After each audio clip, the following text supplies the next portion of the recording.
Cesar, what should our audience know about you? Well, I am, I teach at the College of Law at the University of Iowa. I am a card-carrying sociologist. I'm also an attorney. I used to be a union lawyer in New York City, representing big unions like SEIU 1199. I also did a little bit of work in my home country of Puerto Rico with some unions over there before I started to teach and write in the area of labor and employment rights and labor and employment law. And I've been doing that now for about 12 years. Wow, that's great. You mentioned being in Puerto Rico. Before we get into like the nitty gritty of labor here, can you share a little bit about where your family is from in Puerto Rico? What are your roots? Yeah, so I'm born and raised in San Juan, Puerto Rico. That's where my mom and my dad and my younger brother still live. I have another brother who lives in DC, in the DC area. And so my mom and dad are from the west coast of Puerto Rico, so Barceloneta, San Sebastian. And so, yeah, I miss it a lot. I haven't been there in a while, and I miss Puerto Rico a great deal. I want to just ask a quick question that relates to the relationship between Puerto Rico and the U.S. Because definitely want to get into later in our conversation, national labor, the National Labor Relations Act. I want to talk about working centers, collective bargaining. I want to get into all of that. But to kind of focus a bit more on that U.S.-Puerto Rico relationship, we just passed the 100th anniversary of the Jones Act. So for people, I think for a lot of Boricuas that may not be keeping a pulse on the history between the relationship of the U.S. and Puerto Rico, the Jones Act may be something they hear in passing, but aren't exactly sure what it is and its significance. So I was hoping that you could give us a bit more insight. What should every Puerto Rican know about the Jones Act? Yeah, no, I think it's a very important thing for us to know about and be very conscious about. So the Jones Act, otherwise known as the Merchant Marine Act of 1920, 100 years. It's essentially a law that was passed, earlier in the 20th century by the United States government to basically try to guarantee that the United States can have its own merchant marine, that it made its own ships to carry goods, from U.S. port to U.S. port. That they were manned by U.S. sailors, and the U.S. thought that was really important to do in 1920 after World War I, given that a country could locate your ships and basically leave you incommunicado with the rest of the planet. The problem is that while maybe a good idea in 1920, what that has resulted in is that the U.S. merchant marine is one of the most expensive ones in the world. It isn't very competitive when it comes to other, shipping companies. And so Puerto Rico, small island in the Caribbean, that depends entirely on ships to bring stuff into the island and to ship things out of the island, has to only use the U.S. merchant marines, which are the most expensive in the world. And so Puerto Rico isn't unique in having this problem. Guam, Alaska to a certain extent, Hawaii have similar problems. But given that Puerto Rico is, poorer than many of these other jurisdictions, has employment levels higher than in many of these jurisdictions, it makes things much harder for Puerto Ricans than almost anyone else in the United States jurisdiction, right? So it makes everything much more expensive in Puerto Rico.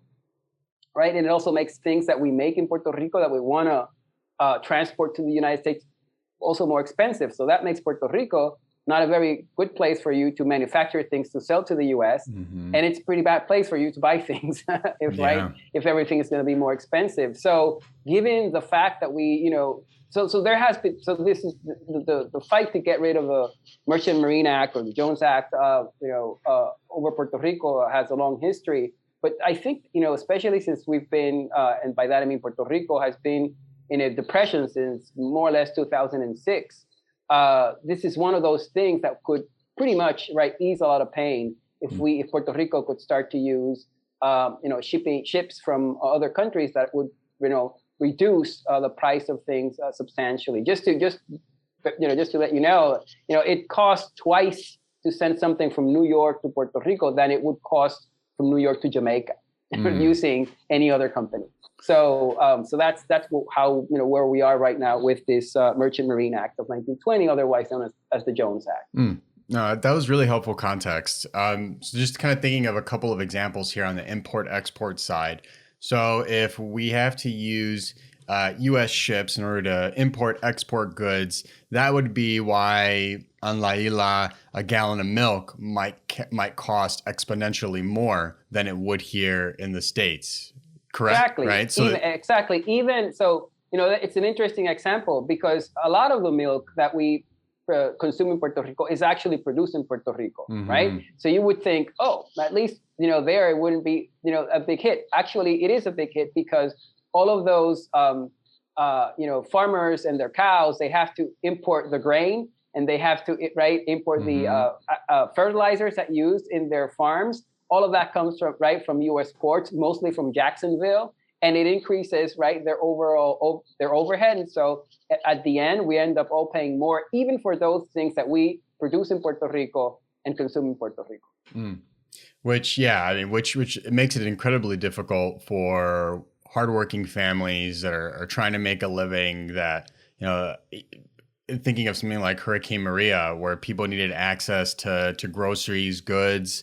If you go to the store and you have a $6 gallon of milk, I mean, you're choosing between milk or, toilet paper. Like that shouldn't be a choice that people have to make. They should be able to afford the basic necessities.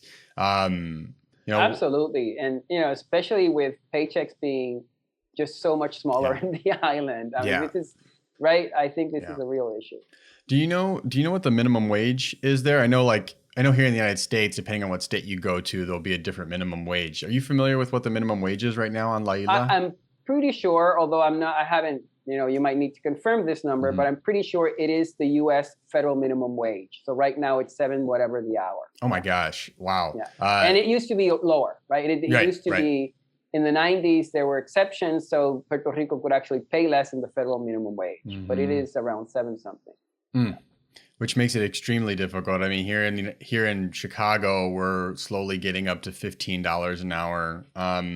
So thinking about people surviving off of a little over $7 an hour and having to pay more for goods that are imported, it just creates it's a recipe for ruin, and we're just not setting people up for success. Again, just to afford the basic necessities. So we're not doing the working poor any help here with something like the Jones Act. And then looking at something like imports, if we have something like coffee production in Puerto Rico, you could have a situation where you could have coffee that was made in Puerto Rico or coffee that was made in, Ireland. And even though Puerto Rico is much closer, there's a tighter relationship there with the United States. You might have a consumer that sees Puerto Rican coffee at a store in the United States and thinks, I think I'm just going to go for the cheaper option. So just the added cost that gets and the burden that gets put on the consumer, just being able to export goods from Puerto Rico and import them into the United States, we're already not at a competitive playing field because there's just so much added onto the cost for goods coming out of La Isla. Do I have that understanding right? Yes, that is exactly true. So, so Puerto Rico is a small island. The agricultural sector isn't huge. So most farmers who want to export anything to the States already have to make sure they're engaged in some kind of niche market. So like high grade, so, very exotic type of coffees or mangoes or whatever. But if you're going to add to that, like an additional cost just for shipping it because we're using the merchant marines, right? Well, you could do the same sort of coffee or mangoes in Jamaica, similar, climate, everything. Then we are at a real disadvantage, it seems to me, for that sort of thing. So, I mean, if we just want to, have a stronger economy in Puerto Rico, protect our farmers, protect our small, manufacturers, getting rid of this law is, I think, super important. Yeah, no, I hear that. Yeah, well said. And just thinking of like the the business aspect of this, if you're, and this is just adding on to what you've already said, Cesar, but looking at the consumer base of Puerto Ricans, like if you're a farmer on La Isla, your consumer base is around 3 million Puerto Ricans. Well, you got 5 million and growing here in the United States. So like when I go shopping, best believe I'm like, where's the Café Rico? Where is El Coqui? I want to support people on products that are made on La Isla. So like for people like me, I'm actively looking for that.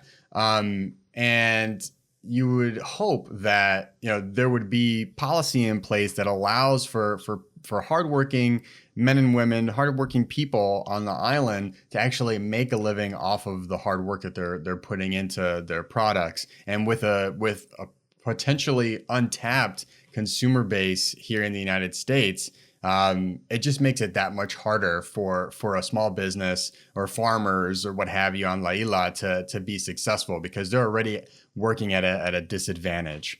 I hope that's would you say that's fair to say? That's totally fair, and make me think too. So say you do have to move from Puerto Rico to Chicago or Denver or whatnot, and you do want to open up a small grocery store that sells, all kinds of things, but you can include in that store products from Puerto Rico because there's a community out there interested.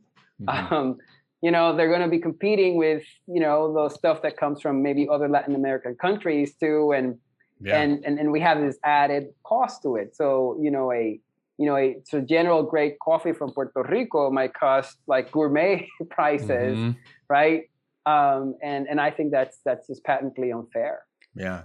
And I think, again, this is just another factor to consider when we question, what value is brought to Puerto Rico by being underneath the United States umbrella if other islands in the Caribbean are able to have more success from that business perspective that and not the limitations of with something like the Jones Act. It makes you think like, okay, well, if us being under the United States umbrella is supposed to help us, how is that relationship beneficial? How is something like the Jones Act truly beneficial to La Isla? It's just I'm not saying that for you to answer. It's just one of those things for people listening. Like, it's just something else to kind of keep in your toolkit when you have these discussions with people. Like, how can a country that wants Puerto Rico to be a part of it have something that negatively affects the potential success that the island itself can have? Speaking of preventative measures, workers at an Amazon warehouse near Birmingham, Alabama are voting on whether to join a retail workers union. And their Amazon colleagues around the world are basically glued to what's happening in the state of Alabama. They're wondering, how is this vote going to affect them?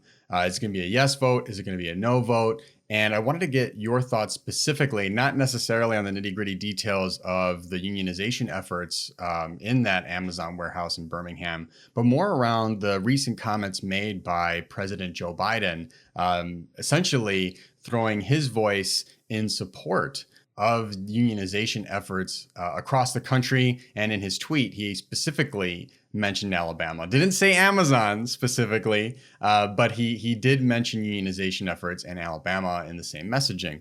I've long said America wasn't built by Wall Street. It was built by the middle class, and unions built the middle class. Unions put power in the hands of workers. They level the playing field.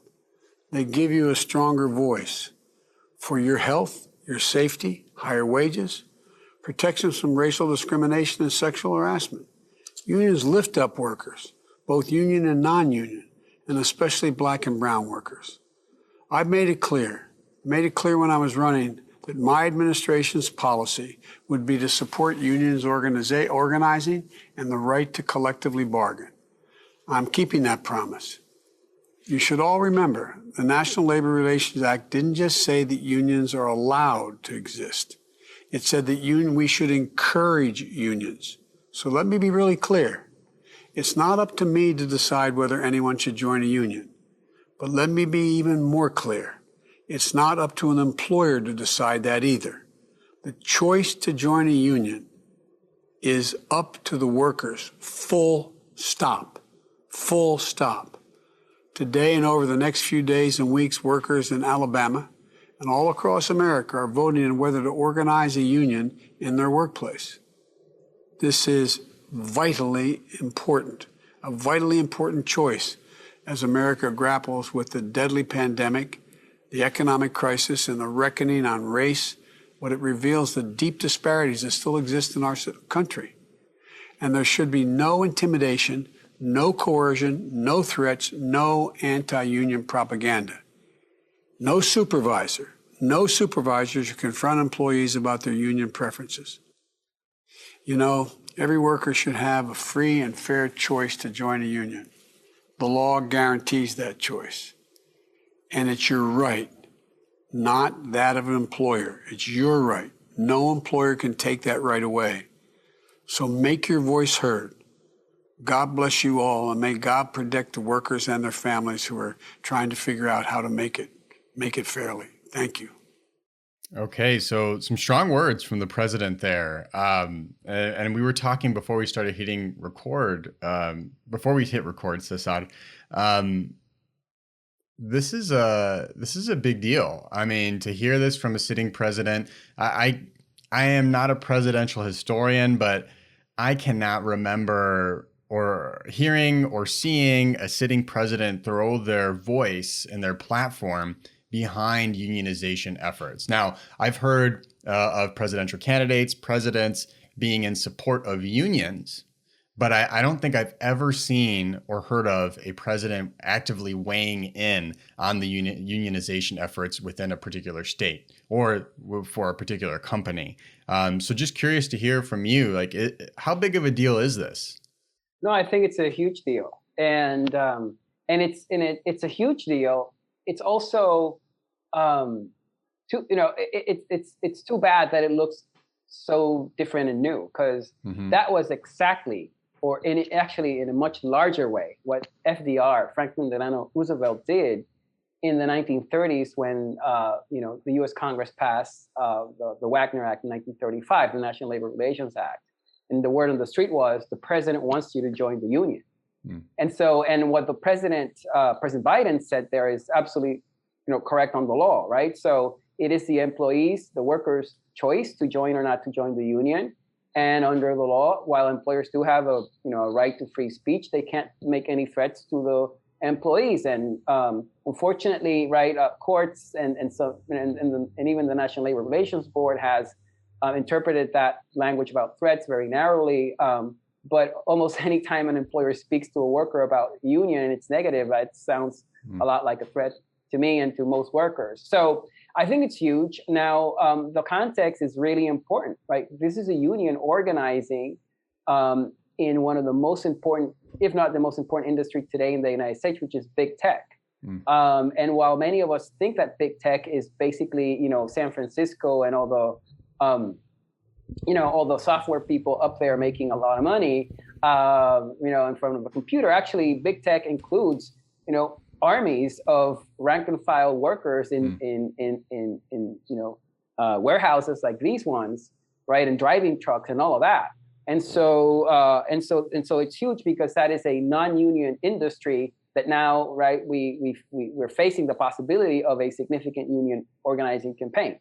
Then on top of that, in a southern state that is been very hostile to unions, and so if the Amazon workers there prevail, that is a huge win, both on the industrial side and also on the state regional organizing efforts that could help labor unions and workers expand in places that we haven't yet seen them prevail. I saw this as a pretty big deal as well. Hundreds of thousands of Amazon employees nationwide are watching this because it truly is one of the most significant unionization drives in a generation, if that's fair to say. When you think about how big of a company Amazon is, when you think about the money that they generate, even in the pandemic, they were making a ton of dough.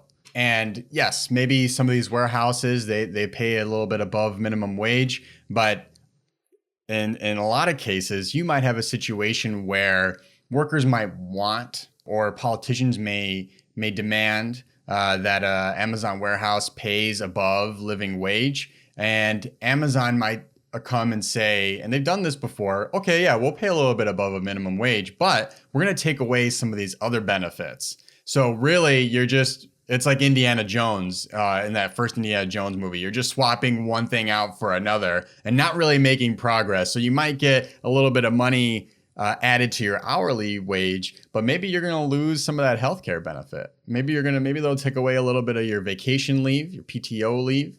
Looking at these things with a magnifying glass and seeing exactly, who's prevailing in this worker-employer relationship is super essential to see. So to see this unionization drive, it's incredible. And to see a sitting president throw their voice behind it is pretty interesting too. And when you look at some of the statistics and the makeup of the workers at this Amazon warehouse, according to the union, roughly 85% of the workers at the facility are Black. Most are women. And a lot of people at the warehouse are complaining about the grueling work schedule, the grueling work itself when they're on their shift, unsafe conditions. You can look at documentaries and reports about women that were pregnant that had lost pregnancies based off of the working conditions at Amazon warehouses. And even things as simple as inadequate bathrooms and meal breaks. These are things that maybe someone making a salary may not pay any mind to, because you have that money guaranteed. You're given, in most cases, you're not being hounded as much for to take something as simple as a bathroom break or a lunch break. But at Amazon, just the rate and at the clip that they're trying to fulfill orders, there are a lot of practices in these warehouses that do not make for the best working conditions for hardworking people and hardworking families in this country. And there was a quote in a CBS News report from one of the union organizers. Michael Foster was quoted as saying, "Amazon is treating the people disrespectfully." And I think that sums up well, in simple terms, what workers there are really fighting for. They're fighting for respect. They're fighting for equity. They're fighting to be treated as human beings and not just cogs in a wheel that are meant to make money for one of the biggest companies in the world and one of the richest men and people in the world. Yeah. So curious to hear from you, because I wanted to focus in on something that President Biden said. He said there should be no intimidation, no coercion, no threats, no anti-union propaganda. In your experience, Cesar, what has that looked like? What have these intimidation tactics looked like? What has anti-union propaganda looked like? Can you give us a sense, just to kind of help us visualize what those intimidation tactics look like? Yeah, no, I mean, this has now been turned into a science by management, attorneys, and even some union avoidance firms that just specialize in helping companies avoid labor unions, right? So the National Labor Relations Act says that employers can't threaten employees, right, if they want to join the union, right? So if I'm an employer and I tell my workers, if I even hear that you're planning to join the union, I'm just going to close the shop down, or I'm going to fire you. If I say that, that's a clear violation of the law. The workers can go to the National Labor Relations Board. The board will investigate. They'll put out, an injunction of some sort to the employer, right? If there's a union election, they might call the election off and postpone it for some time, so that then you can reestablish what we call the laboratory conditions, and all of that is there in the law. Okay, great, but not great, because right, what the management community has been able to do here is that they say, well, then don't say you're going to close the shop down. Just say that, in our opinion, if there's a union here, we might go out of business, right? Because we'll be more expensive than the competition. And then you just couch it in terms of your opinion. Your opinion, it's my opinion. It's what I think might happen given the market, given whatever. And but workers are still listening, right? The message is, oh my God, if I join the union, I'm going to lose my job. And that is, that scares workers away from joining unions. And so that's normally the way that these campaigns occur. The other thing that is blunter than what I just mentioned, and it is, I think, maybe a more clear violation of the law, right, is when the employer actually calls the workers to, say, the cafeteria, right, and they have to show up. It's during working time, and if they don't show up, it's like, not obeying orders, right? You can be disciplined for that. And they have to show up and they have to listen to some person talk about why unions are bad, right? And the union doesn't have the same right to be there and give its own opinion about why they think unions are good. They don't even have the right to be in the workplace to talk about the union. They can't even be in the parking lot if it's owned by the employer. They have to do this, right, completely off the premises. And so that inequality in terms of trying to provide workers with the message is a huge problem. And so, but those are basically the ways that these anti-union campaigns occur. And so it's great that President Biden is, at least publicly saying that the employer, can't engage in any sort of threatening coercion kinds of activities. Whether or not it's going to have an actual impact on the ground, I think it's still to be seen. I doubt it, but it's still a very good thing, right? I do think that unionization is, like 90% politics and the other part is law. And so to the extent that we can have the right politics for it, I think that's a good way to, to promote, worker power and unionization. Yeah. No, definitely. President Biden did mention the National Labor Relations Act. Curious to hear from you as we're talking about unionization efforts across the country, specifically in Alabama. What about the groups that have no NLRA protections? I'm thinking like, are healthcare workers included in that? Agricultural labor, gig workers, like people working for things like Instacart, Uber, Lyft. Like, what groups aren't protected under the NLRA?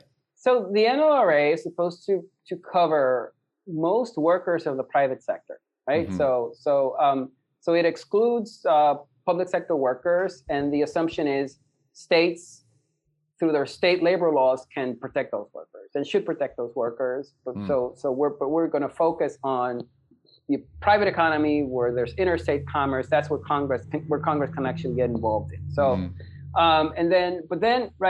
it covers all employers and all employees. At least the employer has to be of a certain size. So we're not going to cover little tiny employers. We'll leave that also for the states. Yeah. If you had a corner store that had like 3 employees, that probably won't be covered, right?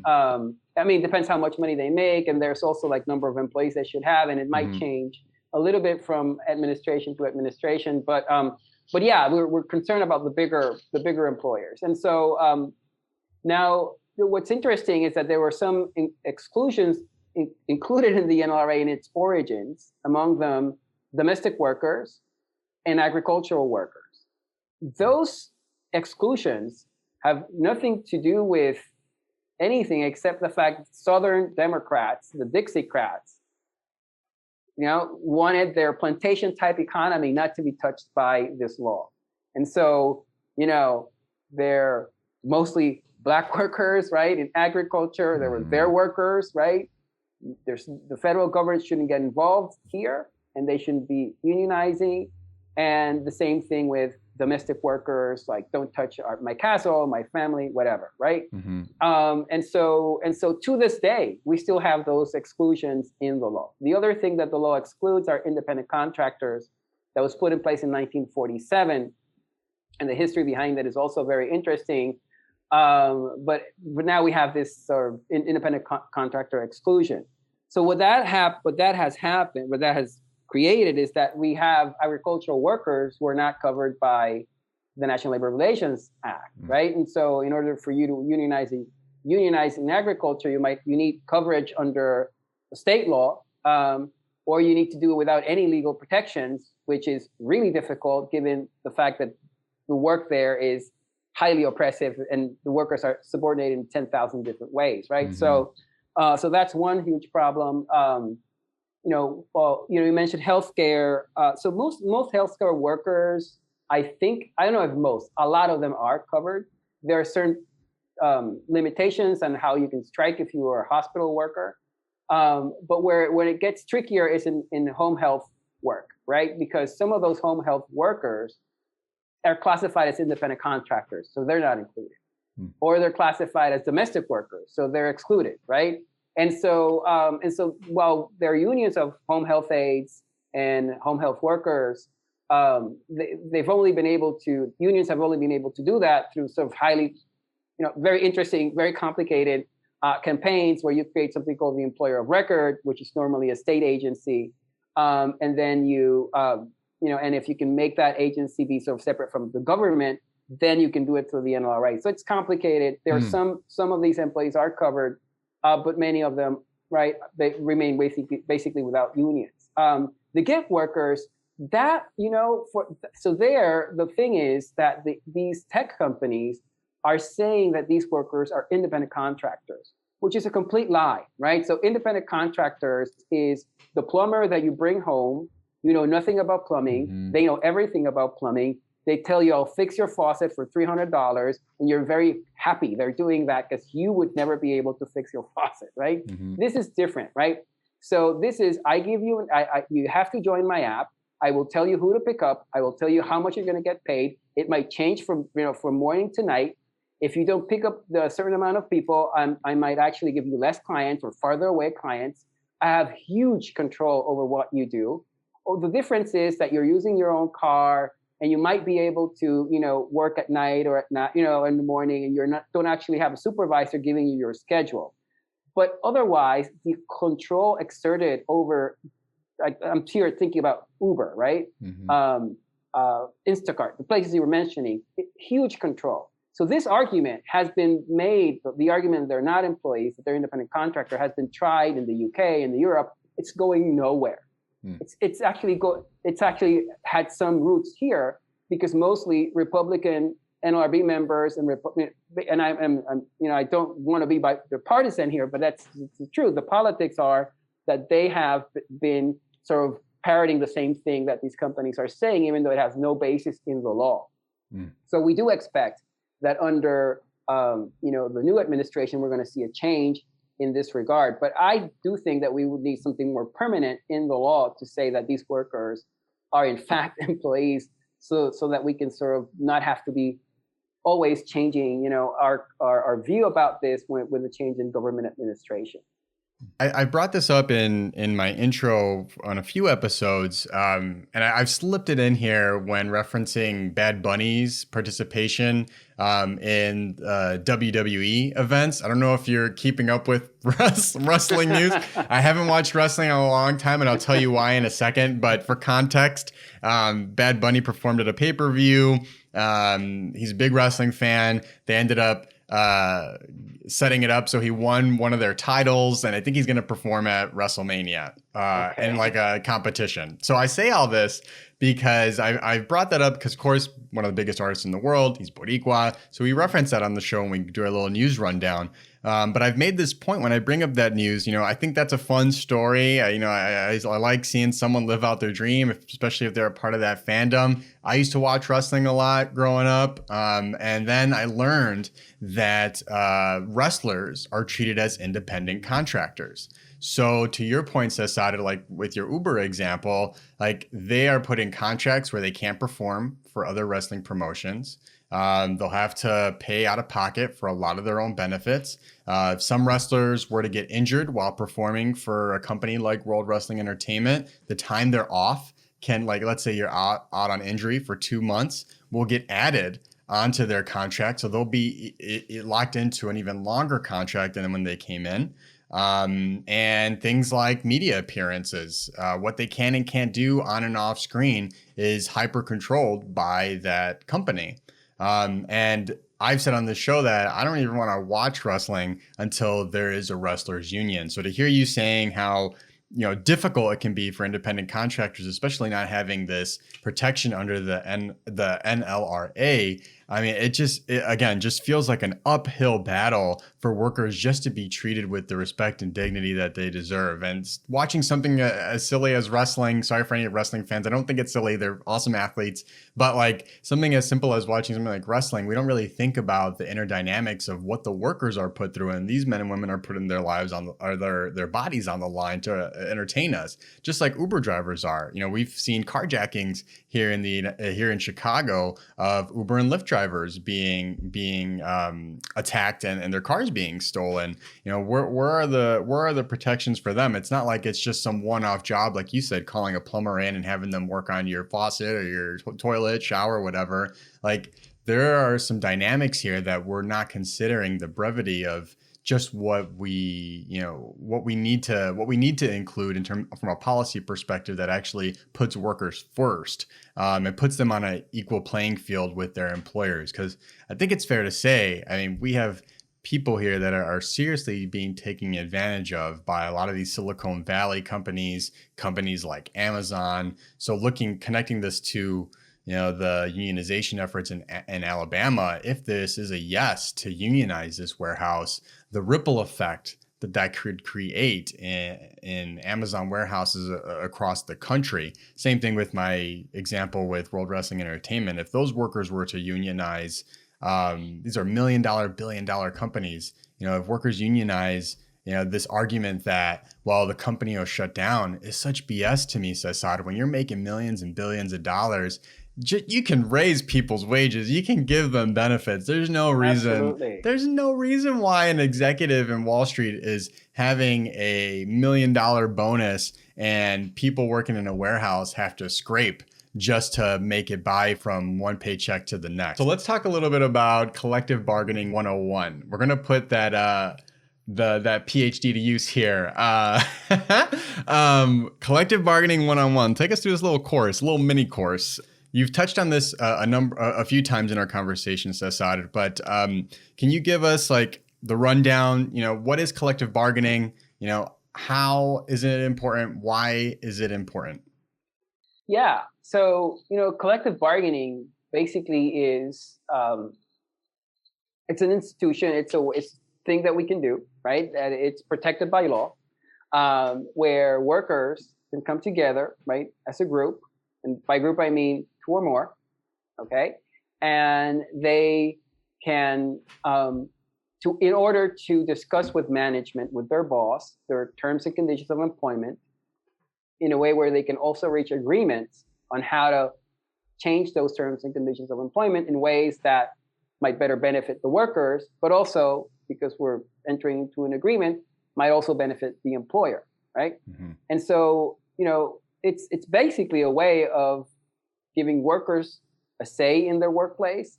It's a way of making, you know, the workplace more democratic and not a dictatorship.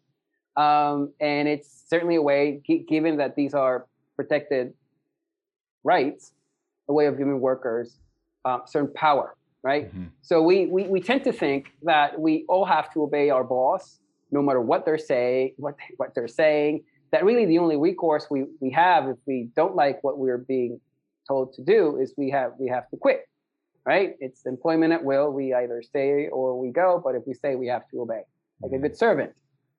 But actually the law says that you don't have to put up with that, that if you and your colleagues want to have a discussion with management and agree on certain things, you can do so. Now, the law does say that in order to force management by operation of law to sit down with you, you need majority support. Mm. So, right, if you're 20 at the workplace, you need 11 of you, right, to say we want to talk to the boss and, you know, come up with a plan about bathrooms. You mentioned bathrooms.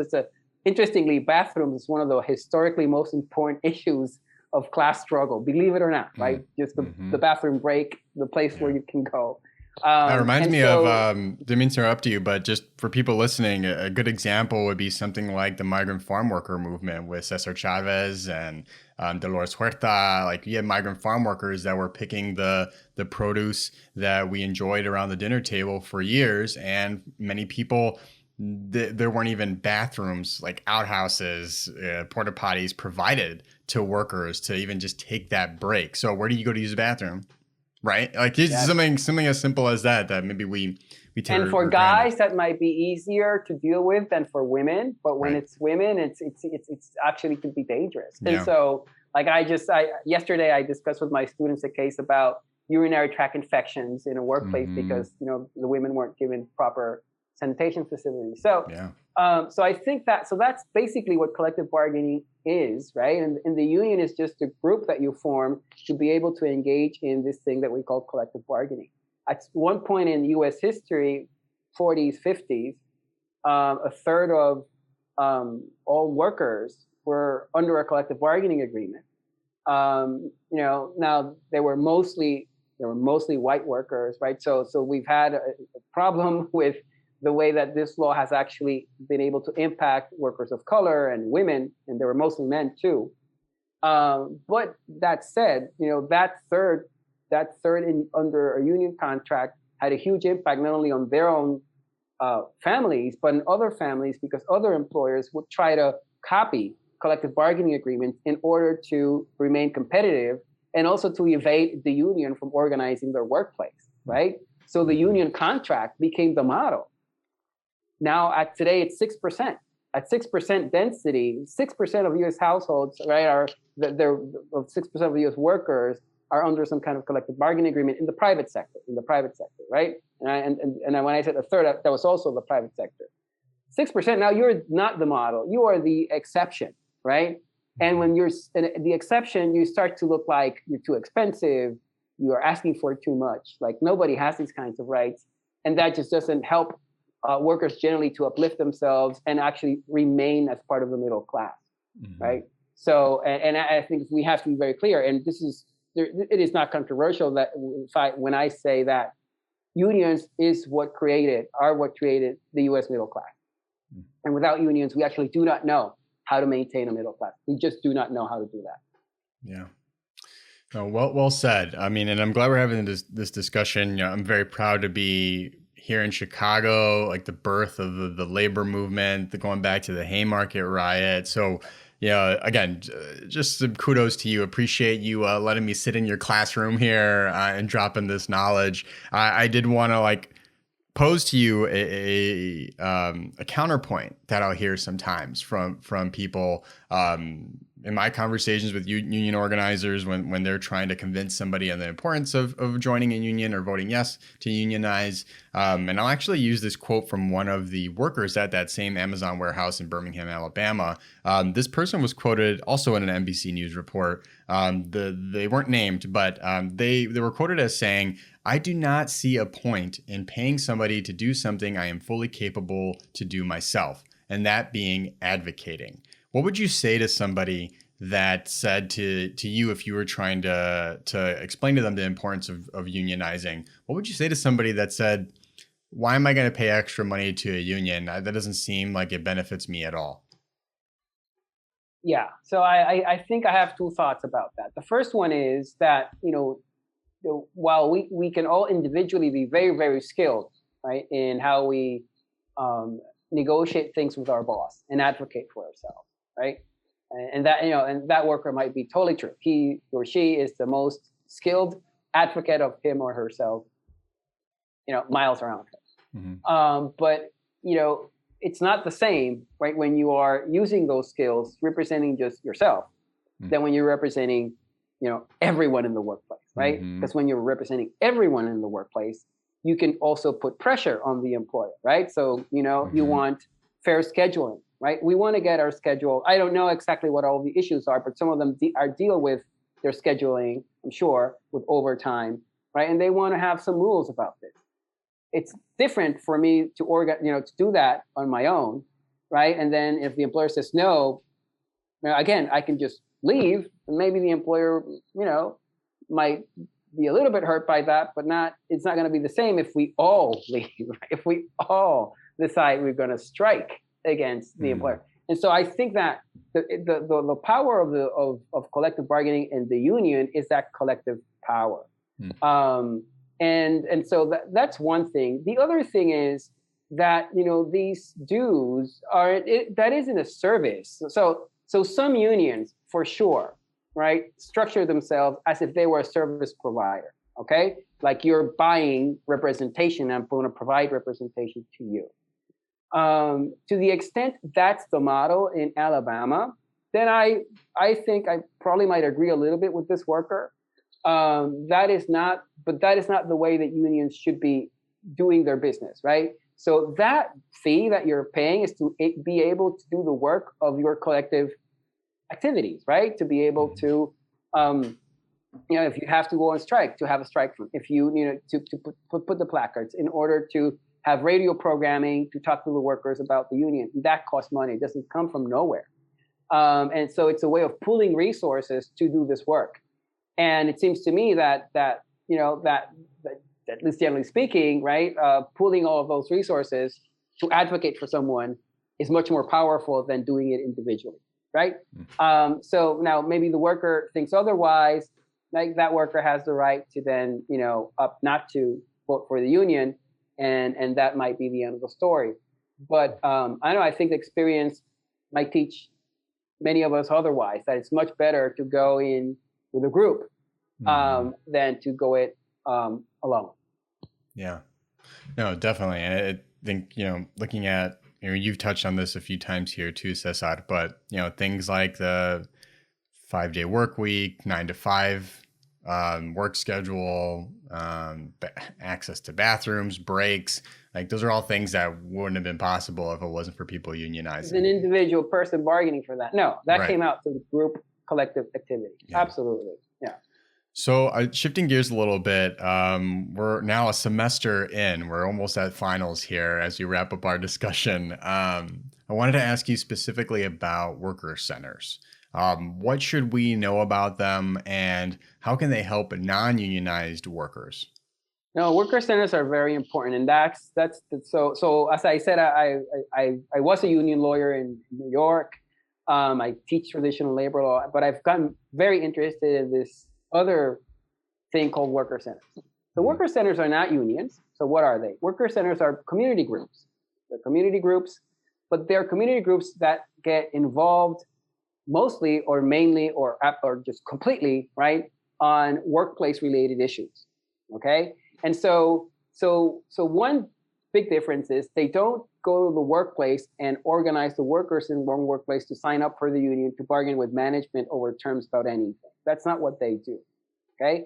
What they do is, so they mostly, they have their doors open for members of the community to come and say, oh, you know what, my boss hasn't paid me my wages. Mm-hmm. Oh, you know what, my boss is harassing me at work.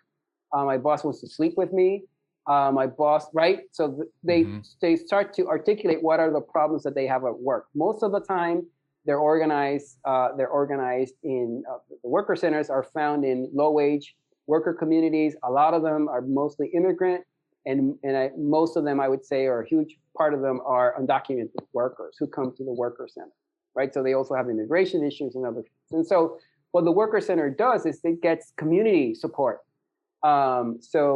Right, other community organizations, clergy, even local politicians, and they create these coalitions, and then they go confront the boss about the fact that they're not paying Rosado his wages and probably no one else in that workplace, or they owe these workers 3 weeks of pay. Mm-hmm. And so, when it comes to these basic rights of just getting paid, not getting harassed, right, those kinds of things, worker centers we have over 200 of them in the country. And I think they're fundamental because these workers have nowhere else to go. They don't have a union.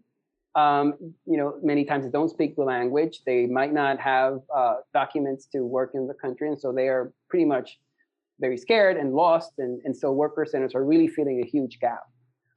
The other thing worker centers are doing, which is something I find very exciting about, is because they bring so many different folks around themselves, clergy, traditional unions, other community groups. I've been in some actions where they bring, Jewish groups and Catholic groups, and right. And so they create something that I call a moral economy. So they start to talk about, what people should be earning and how much, meaning both from the rich to the poor, right, in moral terms. And that is something that unions used to do really well when they were very powerful, right? And that we sort of have lost it today. We talk about the market, and efficiency and things like that. But they're saying, no, there's just some level of, you mentioned dignity and respect. That's their key terms. Those are their key terms, right? It is undignified for you not to pay this worker. It's undignified for you to be harassing your workers in this way, to threaten your workers in whatever way, right? And they come in with the priests and the clergy and the others, and they actually tell these things to the employers, right? You might go to those churches too. And so I think that in that sense, they're also creating a sort of general environment of, of an economy that's just more, this more fair for everyone. And so I do think that worker centers have a huge role to play, despite the fact they're very small. They don't have the memberships unions have. They don't have dues. They don't engage in collective bargaining, but they do other things that I think are very important. We are asking all of our guests what they're obsessed with. Now, this doesn't have to be related to Puerto Rican culture. It doesn't even have to be related to our conversation today. But just curious to hear from you, Cesar. What are some things you're obsessed with? Because we've been now 1 year in a pandemic, and both the work that I do, the work that my wife does. You mentioned my wife; she's an ER doctor, and we do very serious stuff like workers' rights and viruses. So I like to think about, I'm also obsessed about things that can take me out from thinking about those things every now and then. Mm-hmm. So the idea of going back to a beach is something I'm obsessed about. I want to go back home to Puerto Rico and I want to spend some time at the beach doing absolutely nothing, right? So the other thing I'm obsessed about is sci-fi movies and fantasy shows. So, I have Grogu, little baby Yoda over there.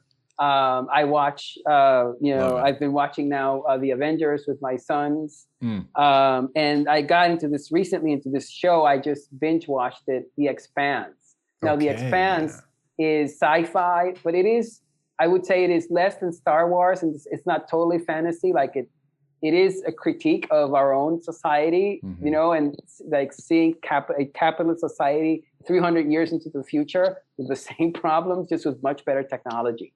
So much more dangerous also for people. But that said, it's just, amazing to see other worlds and escape a little bit from, all the serious and bad stuff that I think is going on around us right now. No, I hear that. And I had mentioned to you before we started recording, also a lover of sci-fi, fantasy. We had the host of Try to the Force on the show a few episodes ago to talk about Star Wars. If I would have known that you were obsessed with that, I would have invited you into that conversation because I'm sure you would have had some hot takes. Fun fact, actually, I'm trying to get through Battlestar Galactica, the reboot from... Man, I want to say early 2000s. That was on the Sci-Fi Channel. Did you ever watch Battlestar Galactica? I haven't seen it, but I have a friend that said you have to watch that too. It's good. I mean, I'll be honest. I'm only in season 2. I don't know that everything holds up, like graphics wise, but it's probably worth your time. Definitely would recommend. Okay, cool. Maybe in another episode, Cesar, we'll have you on and we'll just do a Boricua rundown of like top sci-fi and that would fantasy. Be wonderful. Yeah. But before we sign off, just want to give our listeners a chance to keep up with you. Do you have a website, social media? Give us all the things. How can people stay up to date with you? Yeah, so keep up with me at CF Rosado, Cesar F. Rosado. That's my Twitter handle. And I post things up there.